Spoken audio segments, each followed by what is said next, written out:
2020년 12월 2일 하나님 말씀은 다니엘서 7장 15절에서 28절까지입니다. 나 다니엘이 중심에 근심하며 내 머릿속의 환상이 나를 번민하게 한지라.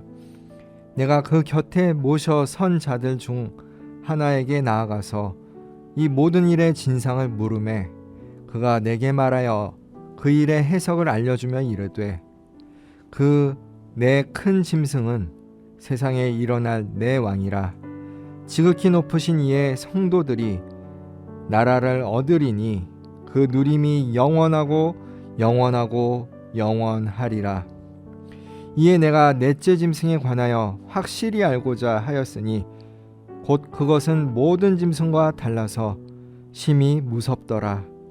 그 이는 쇠요, 그 발톱은 노시니 먹고 부서뜨리고 나머지는 발로 밟았으며, 또 그것의 머리에는 10뿔이 있고 그 외에 또 다른 뿔이 나오매 새 뿔이 그 앞에서 빠졌으며, 그 뿔에는 눈도 있고 큰 말을 하는 입도 있고 그 모양이 그의 동류보다 커 보이더라.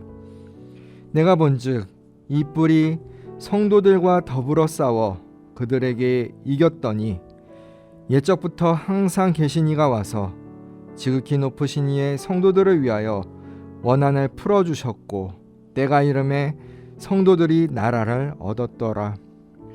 모신자가 이처럼 이르되, 넷째 짐승은 곧 땅의 넷째 나라인데 이는 다른 나라들과는 달라서 온 천하를 삼키고 밟아 부서뜨릴 것이며, 그 10뿔은 그 나라에서 일어날 10왕이요 그 후에 또 하나가 일어나리니 그는 먼저 있던 자들과 다르고 또 새 왕을 복종시킬 것이며, 그가 장차 지극히 높으신 이를 말로 대적하며 또 지극히 높으신 이의 성도를 괴롭게 할 것이며, 그가 또 때와 법을 고치고자 할 것이며, 성도들은 그의 손에 붙임 바 되어 한 때와 두 때와 반 때를 지내리라.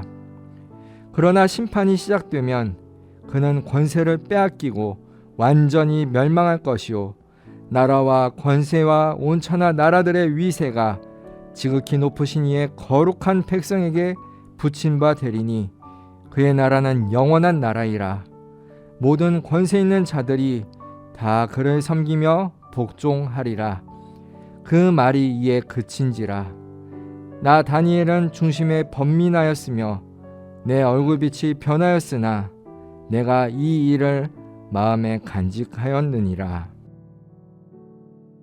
오늘 말씀을 요약하면 이렇습니다. 내 짐승은 세상에 일어날 내 왕입니다.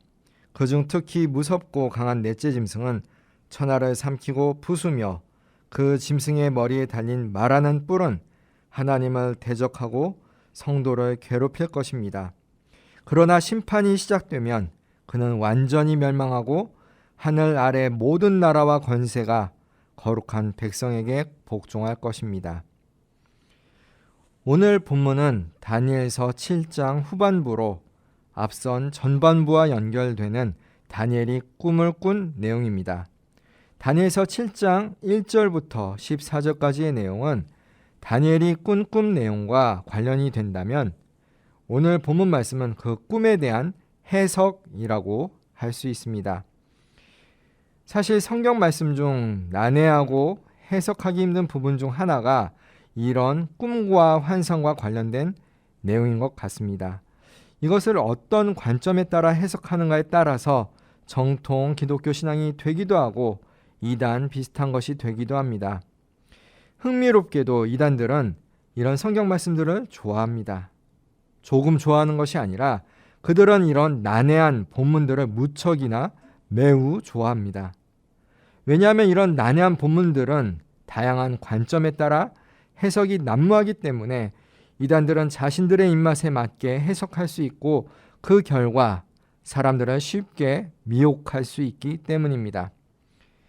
성경 말씀 중 상징적인 본문을 이해하는 데 있어서 기본적인 접근 방식은 그 성경 저자가 처한 상황을 먼저 살펴보는 것입니다. 즉 말씀의 배경을 이해하면 내용을 이해하기가 수월해집니다. 다니엘서를 쓴 다니엘은 이스라엘 역사 가운데 포로기 시대를 지냈던 선지자였습니다.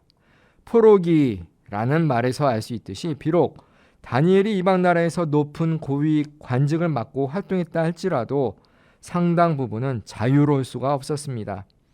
그가 처한 상황을 놓고 보면 자신의 신앙에 위배되지 않는 한 이방 왕의 말을 철저히 따를 수밖에 없는 것이었습니다.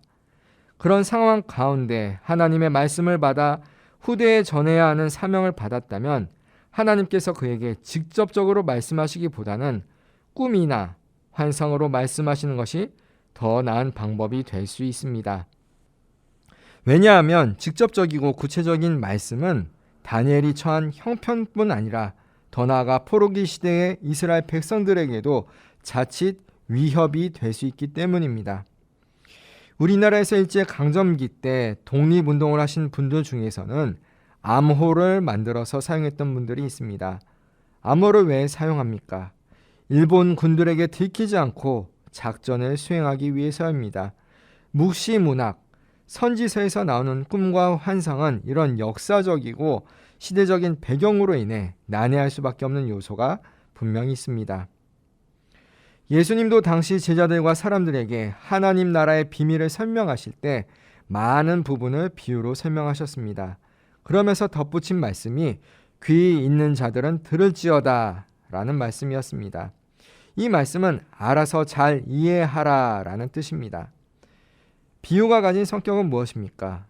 비유는 커튼과도 같습니다. 잘 이해하지 못하는 사람들에게는 잘 이해하도록 하는 것이 비유의 역할이지만 그와 동시에 비유의 말씀은 반대로 잘 못 알아듣게 하는 기능도 있습니다. 대표적인 것 중 하나가 누룩을 조심하라 라는 예수님의 말씀인데 이 말씀을 통해 예수님은 그 당시 바리새인들이 못 알아듣도록 하신 것입니다. 비유가 커튼과 비슷하다라는 말은 커튼처럼 여러 제끼는 기능이 있어서 본질을 더 잘 이해할 수 있도록 돕기도 하지만 반대로 굳게 닫아서 잘 이해하지 못하도록 하는 양면성이 있기 때문입니다. 성경에서 묘사된 환상과 꿈 이야기는 이 시대를 살아가는 우리 성도들이 있는 그대로 해석하기에는 어려울 수 있습니다. 그러나 그렇다고 해서 그 내용의 주제를 전혀 파악 못하는 것도 아닙니다. 오늘 본문 말씀도 그렇습니다. 결론을 말씀드리면 하나님을 대적하는 강한 나라가 세상에 나와서 믿는 성도들을 힘들게 하고 고난을 당하게 할 것이지만 절대로 하나님은 그들을 그냥 내버려 두지 않고 심판하셔서 하나님 나라가 굳건히 서게 된다라는 것을 본문은 말씀하고 있습니다. 그리스도인이 믿는 것은 예수님의 완전한 승리입니다. 하나님 나라는 예수님의 부활 승리로 이미 우리에게 임했습니다. 오늘 말씀을 통해 깨달아야 할 것은 비록 세상에서 믿는 우리 성도들이 큰 환난과 고난, 어려움을 당할지라도 하나님은 우리들에게 구원의 손길을 펴실 것이고 하나님을 대적하는 원수 마귀는 완전히 멸망당할 것이라는 사실입니다. 따라서 그리스도인들은 현재 처한 고난으로 인해 낙담하거나 낙심할 필요가 없습니다. 소망 가운데 인내하면서 죄와 사망의 권세를 이기신 예수 그리스도를 온전히 믿음으로 힘든 시기를 견디며 주님과 함께 헤쳐나아가야 하는 것입니다. 로마서 8장 18절 말씀입니다. 생각하건대 현재의 고난은 장차 우리에게 나타날 영광과 비교할 수 없도다. 아멘. 오늘 하루도 승리하신 주님을 온전히 믿음으로 비록 현재 살아가는 삶이 버겁고 힘들지라도 주님과 동행하며 복된 삶을 사는 귀한 성도님들이 다 되시길 주님의 이름으로 축원합니다. 함께 기도하시겠습니다. 온 세상의 주관자이신 하나님, 다니엘이 본 꿈과 환상을 통해 하나님을 대적하는 자들의 완전한 멸망과 하나님 나라의 영원한 다스리심을 다시금 깨닫게 하시니 감사합니다. 비록 우리 삶에 이런저런 고난이 닥쳐올 때 낙심하거나 좌절하지 않게 하시고 다니엘이 본 환상처럼 승리자이신 주님만을 바라보며 인내하며 잘 이겨내게 하옵소서.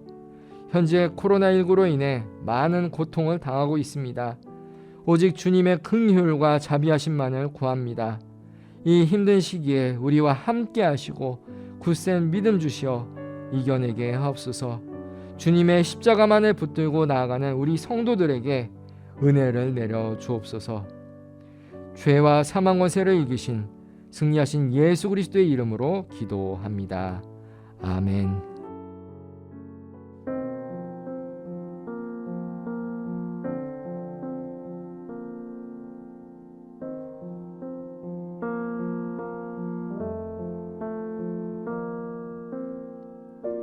주의 임재 앞을 잠잠해 주 여기 계시네. 와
계시네